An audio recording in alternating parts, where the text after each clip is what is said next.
ఓం సమర్థ సద్గురు శ్రీ సాయినాథాయ నమః. శ్రీ సాయి లీలామృతం అధ్యాయం 18 పార్ట్ 2 లెండి యాత్ర.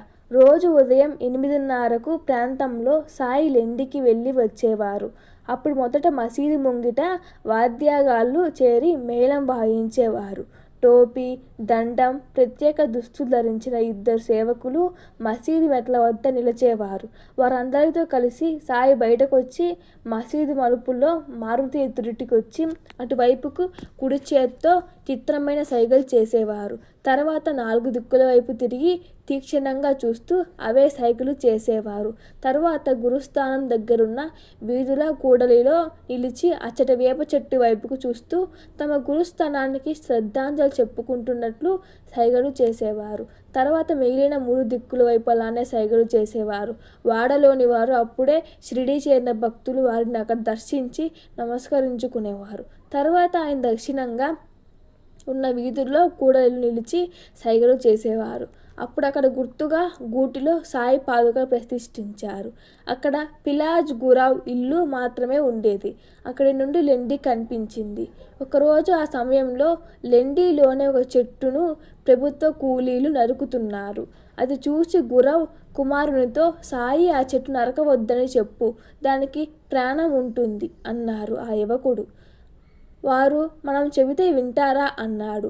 క్షణంలో బాబా కోపం వచ్చి, వెధవా, నీకెంత తెలివి పెరిగిందిరా అని అతన్ని పక్కనే చూస్తూ ఊరుకున్న బూటీ, జోగ్, ఫస్ట్ లైన్ కూడా కొట్టారు. కానీ మరుక్షణమే శాంతించారు. తర్వాత ఆయన దక్షిణంగా ఇప్పుడు విఠాలుని మందిరం ఉన్న చోట ఆ ఇంటి గోడ నునుకొని నిలిచేవారు. భక్తులు ఆయనకు మరల నమస్కరించుకున్నాక ఇంకా దక్షిణంగా చౌరస్తాలు నిలిచి అన్ని దిక్కుల వైపు సైగలు చేసేవారు. అక్కడి నుండి పడమరగా ఇప్పుడు కనీఫ్ నహద్ మందిరం ఉన్న చోట రహదారి పక్కన నిలిచి మొదట ఖండోబా వైపు, తరువాత మిగిలిన దిక్కుల వైపు తిరిగి సైగలు చేసేవారు. అక్కడి నుండి ఉత్తరంగా రహదారి పక్కన నడిచి లెండికి చేరేవారు. అందులోకి దక్షిణంగా ఉండిన చిన్న బాటన సాయి, అబ్దుల్లా లెండిలో ప్రవేశించేవారు. మిగిలిన వారు తూర్పుగా ఉన్న బాట వద్ద వేచి ఉండేవారు. సాయి ఆ తోపులో నిత్య కృత్యులై తీర్చుకునేవారు. మానవ శ్రేయస్సు కోసం సాయి నిత్యమే అక్కడ సల్పిన కృషికి ఆ చెట్లు ఆయన స్థాపించిన శాశ్వతమైన జ్ఞానజ్యోతికి ఆ నందదీపము సంకేతాలుగా నిలిచాయి. అక్కడ నిత్య కృత్యాలు తీర్చుకున్న సాయి వచ్చిన దారినే తిరిగి వచ్చి వారు దాన్ని తూర్పుగా దగ్గర దారిన మసీదుకు వచ్చేవారు కాదు. జీవుల శరీరంలో శ్వాస, ప్రకృతిలోని మానవత ధర్మాల్లాగా సాయి కూడా తమ పందాను ఎన్నడూ మర్చేవారు కాదు. షిరిడీలో మనం ఎప్పుడు నడిచినా ఆ బాటలోని ప్రతి ఇసుక రేణువు సుమారు 60 సంవత్సరాలు సాయి సంచారంతో పవిత్రమైనదిగా గుర్తుంచుకోవాలి.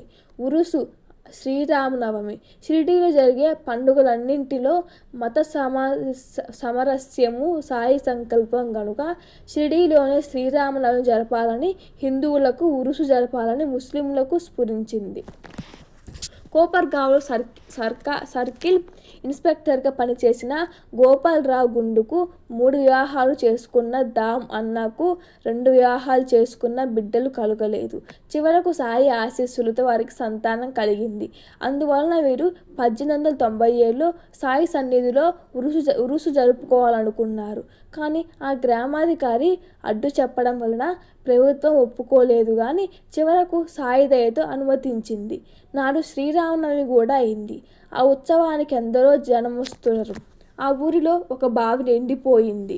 2వ దానిలోనే ఉప్పు నీరు. అప్పుడు సాయి ఆ బావిలో పూలు వేశారు. అప్పటి నుంచి అది మంచి నీరైంది. పక్క గ్రామాల నుండి కూడా నీరు సరఫరా చేశారు.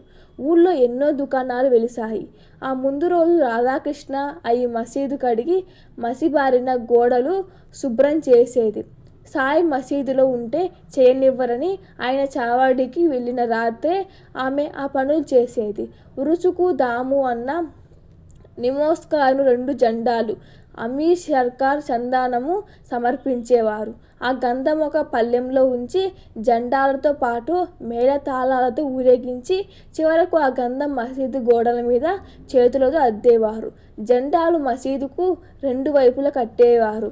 ఉత్సవం ఏర్పాట్లన్నీ తాత్యా చూస్తే భక్తుల అవసరాలు రాధాకృష్ణ అయి చూచుకునేది. భారీ ఎత్తున అన్నదానం కూడా ప్రతి సంవత్సరం జరిగేది. భీష్మ అనే భక్తునికి 1911లో శ్రీరామనవమి కూడా జరపాలని తోచి సాయిని కోరితే ఆయన సమ్మతించారు. సంతుగూడ అంటే సొంటి, పటిక, బెల్లం పొడి ప్రసాదం రాధాకృష్ణ ఆయి తయారు చేసేది. మసీదంతా పచ్చని తోరణాలు కట్టారు. రామజననం సందర్భంగా రాధాకృష్ణ ఆయి మసీదులో ఒక ఉయ్యాల కట్టింది. భీష్ముడు కీర్తనకారుడుగా నిలిచాడు. భీష్ముడి కీర్తనకంతా సిద్ధమవగానే సాయి కాకా మహాజనితో ఏమిటి హంగామా అన్నారు. రామనవమి సంగతి చెప్పగానే నింబరు వద్దనున్న ఒక పూలమాల హార్మోనియం వాయించనున్న కాకా మహాజని మెడలోనే మరొకటి భీష్ముడి మెడలోనే వేయించారు. కీర్తన దిగ్విజయంగా ముగిసింది. భక్తులు తన్మయులై జయకారాలతో నృత్య గీతాదులతో గులాబ్ అంటే ఎర్రని పొడి పైకెగిరేసారు. అది సాయి కళ్ళల్లో పడడంతో ఆయన ఉగ్రుడై అందరినీ తిట్టారు. ఎటు వాళ్ళతో వాళ్ళు పారిపోగా కొద్దిమంది మాత్రం ఆ తిట్లను ఆశీస్సులుగా స్వీకరించారు.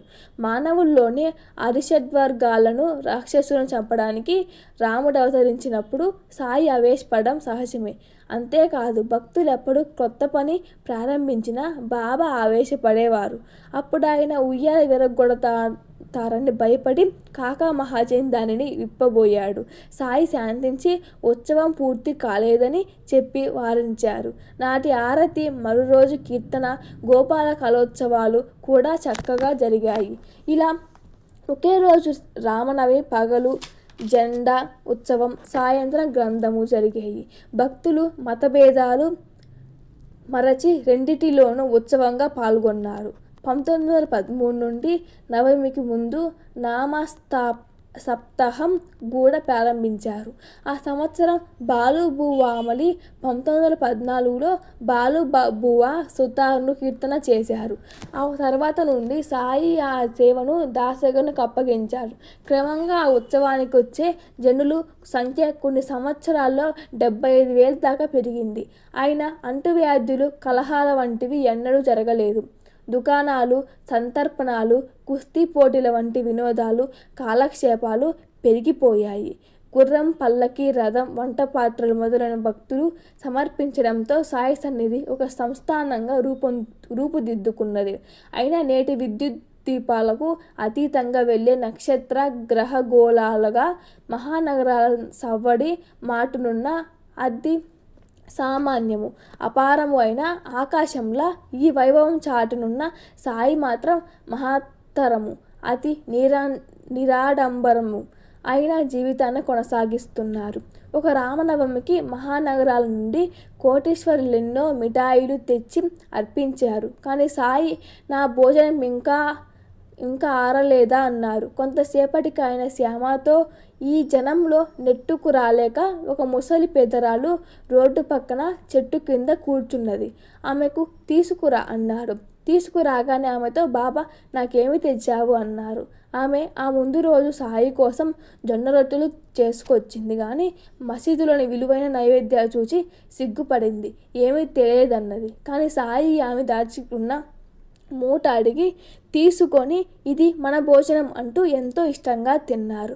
గురు పూర్ణిమ 1908లో ఒకరోజు పండరీ నుండి వచ్చిన కృష్ణాజీ నూల్కర్ చావడిలో ఉన్నారు. బాబా శ్యామతో ఆ ముసలాయన దుని వద్ద స్తంభాన్ని పూజించుకోమని చెప్పు అని అతడు చెప్పరాగానే మీరంతా కూడా చేసుకోరాదా అన్నారు సాయి. దేవా మీకైతే చేస్తాము కానీ స్తంభాన్ని ఎందుకు పూజిస్తాము అన్నాడు శ్యామ. మొదట అంగీకరించని బాబా అతడు పట్టుబట్టిన మీద ఒప్పుకున్నారు. ఇంతలో నూల్కర్ పంచాంగం చూస్తే నాడు గురు పూర్ణిమ. తాత్య, దాదాకేల్కర్, శ్యామ మొదలైన వారు సాయికి దోవతులిచ్చి పూజించారు. అప్పటి నుండి షిరిడీలో గురు పూర్ణిమ చేసుకోవడం ఆచారమైంది. సాయి నోటి మీదుగా భక్తులకు చేసుకోమని చెప్పిన ఉత్సవం ఇదొక్కటే. అయితే సాయి స్తంభాన్ని ఎందుకు పూజించమన్నారంటే భక్తులు శ్రేయస్సు కోరి గురువును సేవించు అన్న భావన్నే సంకేతంగా సాయి చెప్పారు. గురువెన్నడు నన్ను పూజించు అన్నాడు. జ్ఞాని దృష్టిలో అందరూ పరమాత్మ రూపాలే. వారికి శిష్యులు ఎలా ఉంటారు? తాను గురువునని తలచేవాడు ఆ పేరుకే తగదన్న రమణ మహర్షి అలా అనలేదు కనుకనే సాయి సద్గురువుడు. ఇంటి కప్పును మూసే ఆధారం స్తంభము. అది నేలలో దృఢంగా నాటుకొని ఉంటుంది. అదే దాని బలము. ఆ బలంతోనే అది ఆ భవనాశ్రయించి వారందరినీ రక్షిస్తుంది. అలానే సద్గురువు సర్వానికి ఆధారమైన ఆత్మనిష్టలో గురుభక్తిలో నాటుకొని ఉంటారు. అంటే గురుభక్తి రూపమైన ఆత్మనిష్ట వలన గురువు కూడా తమను ఆశ్రయించిన వారిని రక్షిస్తారు. స్తంభంలాగే గురు రూపాన్ని తగు రీతిన కొలవమని సాయి భావం. అంతేకాదు సాయి శరణానందులతో తాము మసీదులోని స్తంభం కిందనున్న గృహలో చాలా కాలం తపస్సు చేసినట్లు సాయి చెప్పారు. చతుర్విధ పురుషార్థాలను సాధించుకోవడానికి సర్వజీవులను ఆశ్రయము అవకాశము అయిన ఈ జగత్తనే ద్వారకామాయికి ఆధారమైన మూల స్తంభం. సకల విశ్వరూపుడైన సద్గురువు. అందుకే అట్టి మహనీయుని ఇస్లాం కుతూబ్ అంటే ధర్మస్తంభం అంటారు. ద్వారకామాయి అనే శరీరం మూలాధారం నుండి సహస్రారం వరకు ఉన్న వెన్నుముక అనే స్తంభం మీద ఆధారపడి ఉంటుంది. అన్ని ఆధ్యాత్మిక స్థితులను తనలో ఇముడ్చుకున్న గురువు కాది సంకేతం. నిరంతరం గురువును సేవించిన వారికి అప్రయత్నంగా ఆ మార్గం తెరచుకొని యోగ నిద్య సిద్ధిస్తుంది. సాయికి వారి గురువు వలన సిద్ధించినట్లు అదే సాయి చెప్పినది. గోపాలరావు గుండు ఒకసారి శిథిలమైన మసీదును మరమ్మత్తు చేయించాలని రాళ్ళు తెప్పించి చెక్కించాడు. ఆ తర్వాత పని నానా చందోర్కర్కు నేల చదువును చేసి బండలు పేర్చడం కాకా దీక్షిత్కు అప్పగించారు బాబా. మొదట శ్రీ సాయి ఎందుకు ఒప్పుకోలేదు? మహల్సాపతి ఎలా ఒప్పించాడు? సాయి చావల్లో నిద్రించిన రాత్రి మసీదులో నేల బాగు చేసి ఎత్తైన పీఠం అమర్చారు. నాటి నుండి సాయి గోనె మీద కూర్చోవడం మాని దానిపై కూర్చోనారంభించారు. 1914లో భక్తులెంతో శ్రమపడి మసీదు ముంగిట బాగు చేశారు. మొదటి అది చాలా చిన్నదిగా ఉండి భక్తులకు ఎంతో ఇబ్బందిగా ఉండేది.